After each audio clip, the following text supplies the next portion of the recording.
and they bring together lots of people from across the community, generally once or twice a month, to grow food. And I think the biggest thing that they do is actually grow community, and then the food is sort of secondary to that, because what they're doing is bringing people together with a common interest and sharing those interests. And that's the role that food does, that brings people together. It's the same thing as growing food and bringing people together. That's kind of the main project that I tend to work on. We're also trying to work on some bigger scale projects. Last week we did a food hui, and so we had so Thursday and Friday. It was on Thursday it was about 70 people, all different people involved in community and active in food, getting together and just talking about the different projects and the different things that we're doing. Julia in the community project did amazing catering of food and kind of provided all the nourishment for us. Those are what I'm involved with. So I'll just talk for a minute about what it is that I do. Community is a self-funded pilot, just this strange little experiment that we managed to start about 3 years ago, and we asked the Ministry of Education for an acre of land at a low decile school in Milne. And since then we have been busy cultivating that with the children, staff and local community and wider community too.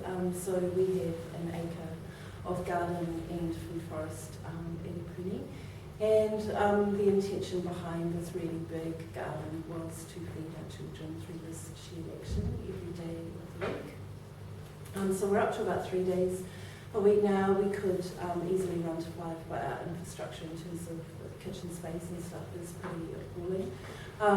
Just simply because we're a low decile school and the national government has absolutely no interest in supporting infrastructure for cooking. So we're looking at building our own off-grid cooking school and putting that in Milne at a park that Huxley Council is working with us around the permissions to do so, and really expanding back out into some of our very hard to reach communities. So we don't just use our food that we grow at school, we also take as much produce as we possibly can from the local community, and we've established quite a strong local food network.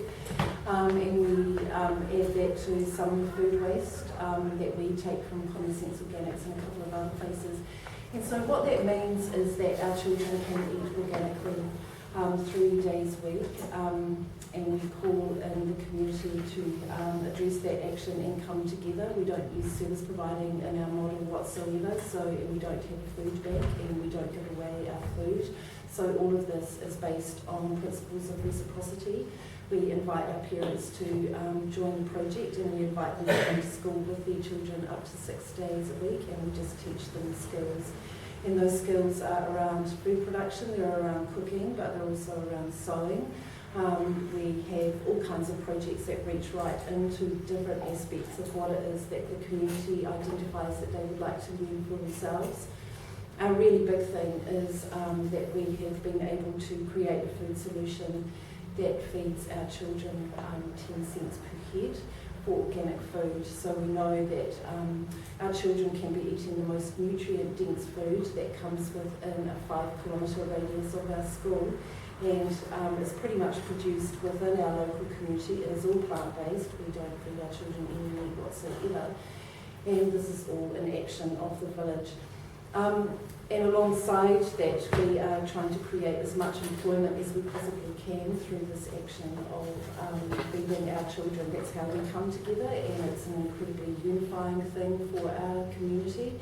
We are employing people slowly to be cooking and be leading different community cooking aspects within the wider community. We employ someone to create a clothing range for our children. We we're part of the pilot scheme with New Zealand Clothes that gives us recycled merinos from New Zealand. So we also have a bike library and take bikes and refurbish them and put them out into the community. We're about to employ our own beekeeper to start developing a honey project out, because we want to celebrate the fact that all of the native bush has now emerged up over the top of the gorse around the hills of Lower Hutt. So let's see what we can do with honey.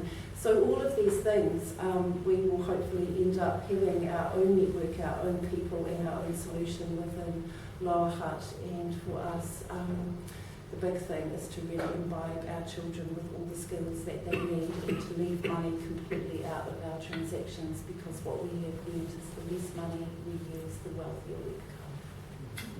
Isn't that just freaking amazing?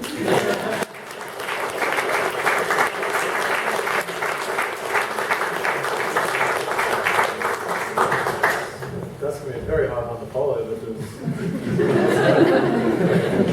it's a good project. No, I don't want to speak at all now.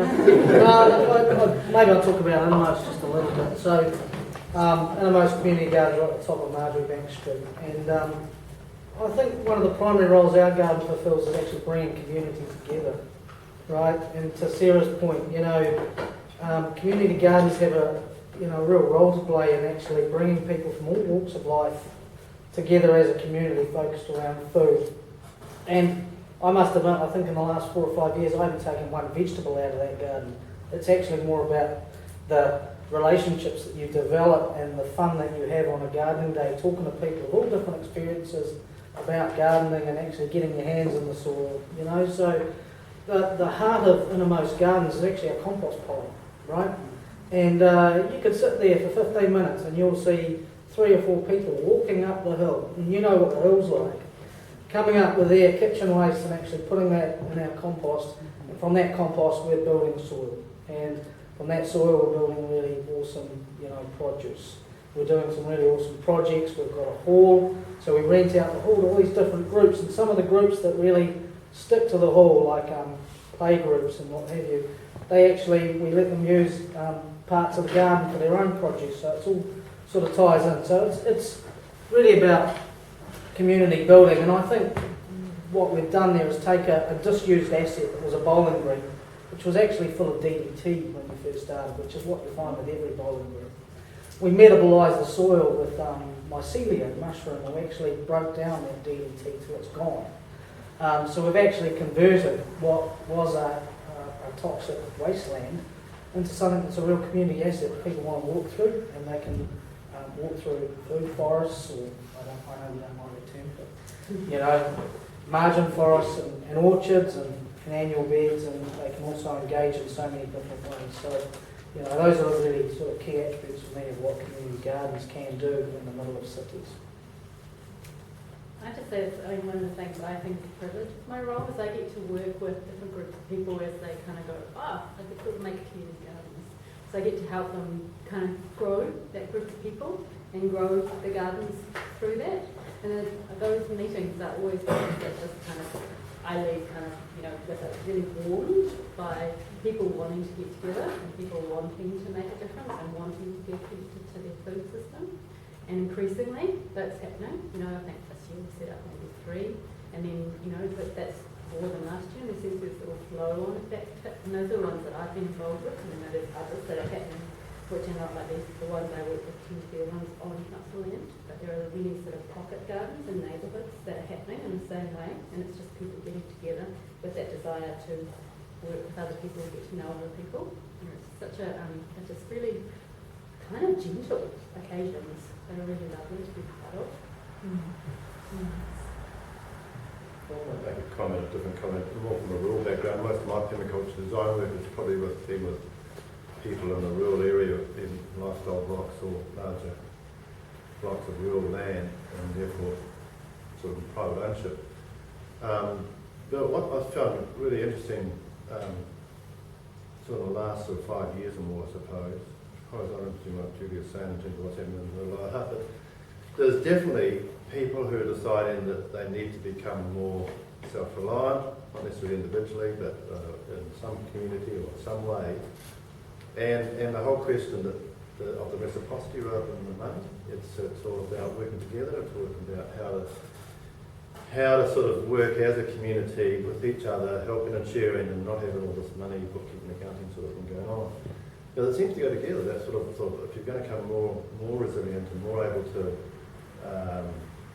fend for yourself, and when yourself, I mean a group, I don't mean individually,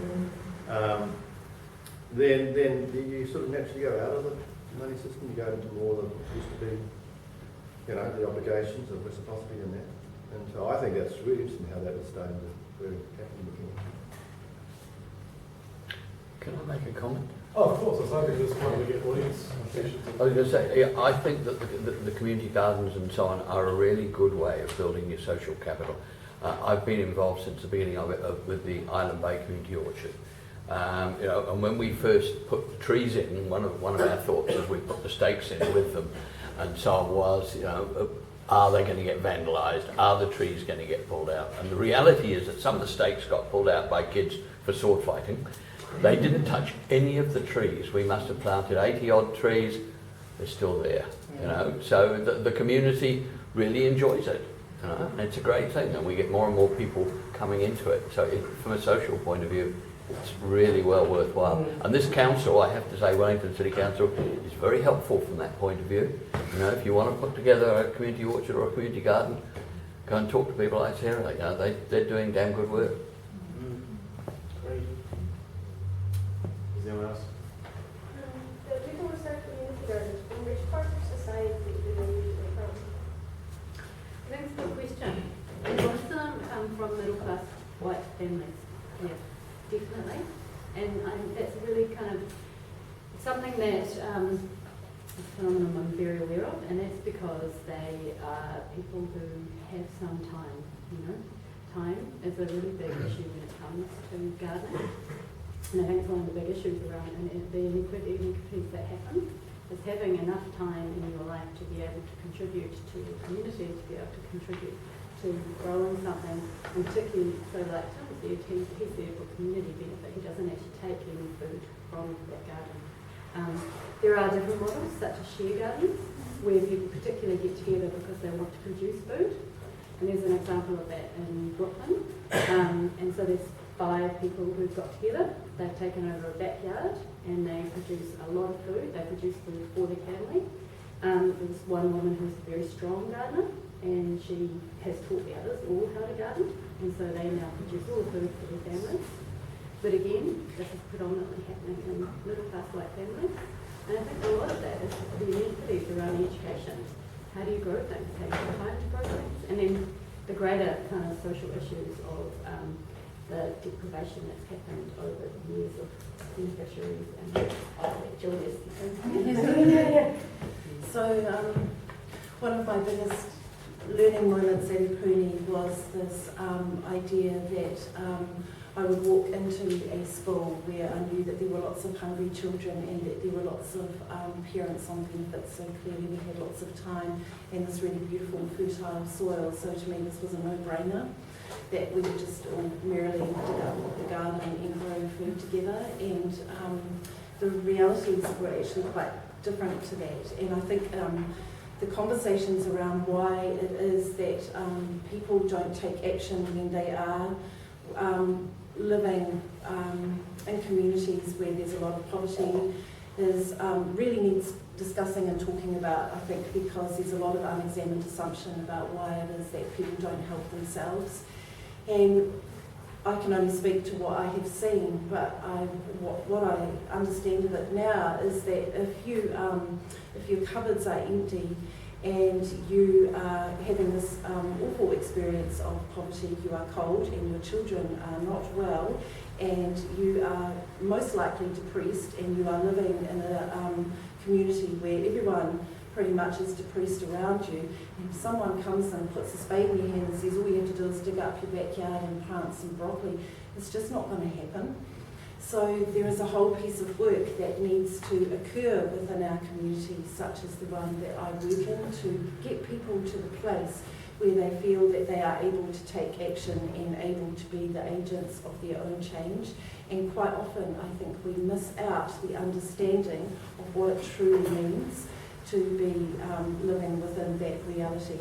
So once they're there, they're incredible because they bring that story and history, and they are total change makers, and it's a beautiful thing to watch in terms of transformation.